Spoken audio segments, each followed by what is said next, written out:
Сәлем достар, бүгінгі түс жору шығарылымында түсіңізде намаз оқысаңыз қалай жорылады? Ең алдымен каналыма тіркеліп, жаңа видеоларымды жіберіп алмау үшін қоңыраушаны басуды ұмытпаңыздар. Ал ендеше бастайық. Түсінде намаз оқуға болмайтын жерде дәретсіз намаз оқып жатқанын көрген адам абдырап одан шығудың амалын таппайды. Дәрет алып түсінде намаз оқи бастағандар шын мәнінде уайым қайғыдан құтылуды күтеді.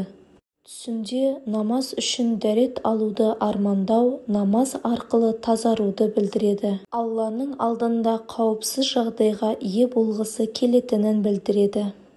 Түсінде сұлтан сарайының есігінде азан шақырған адам шындықты айтады.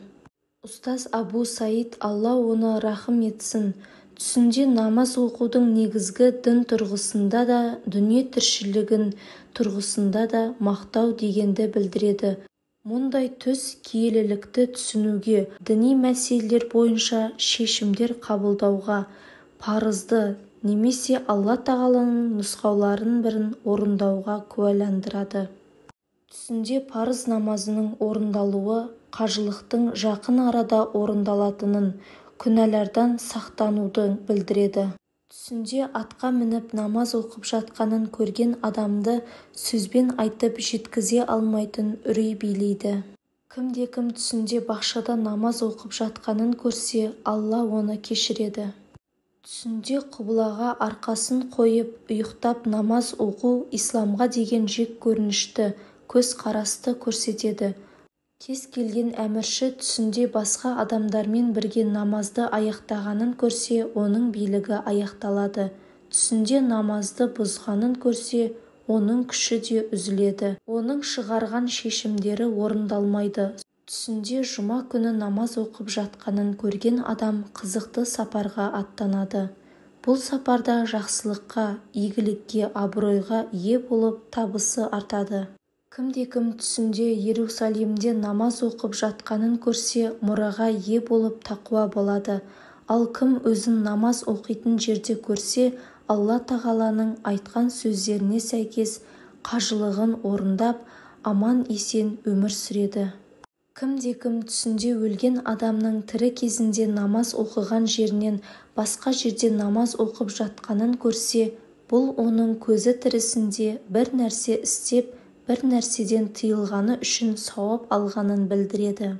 Егер марқұм билеуші болса, ұрпақтары оның билігіне тең билікке ие болады. Егер түсінде намаз уақытын өткізіп алғанын немесе намаз оқитын жері таппағанын көрсе, бұл оның орындалуын кездегі дүниелік және діни істердегі қиындықтардың белгісі. Кімде-кім намаз уақытының өтіп кеткенін, бірақ дәрет алмай қалғанын немесе осыған байланысты біраз қиындықтар болғанын көрсе, оның істеген ісі орындалмайды. Егер толық дәрет алып үлгерсе, мақсатына жетеді. Егер түс көруші толыққанды ғұсыл алса, оның ісі аяқталады. Егер түсінде намазды жіберіп алса, онда бұл арман оның бәрін дұрыс жасайтынын болжайды. Түс көруші бір мезгілде таң намазын басқа адамдармен бірге оқып баруға дайындалса, қажылыққа барса, немесе жұмаққа барса, бұл оған өлімді, өлгеннен кейін оны күтіп тұрған жақсылықты және оның қабірінің қасиеттілігін білдіреді. Кімде-кім түсінде Кағбаға қарай намаз оқып жатқанын көрсе, бұл оның ұстанымының растығына және иманның беріктігіне куә болады. Аср намазын оқу керек болған кезде аз-зухр намазының орындалғанын түсінде көру бұрынғы қарызының өтелуін білдіреді. Түсіндегі ерікті дұға уайымдардың жойылуын бейнелейді және армандаушының қасиеттерінің толықтығын көрсетеді.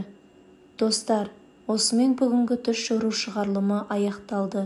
Видео ұнаса лайк басып, каналыма тіркелуді ұмытпаңыздар.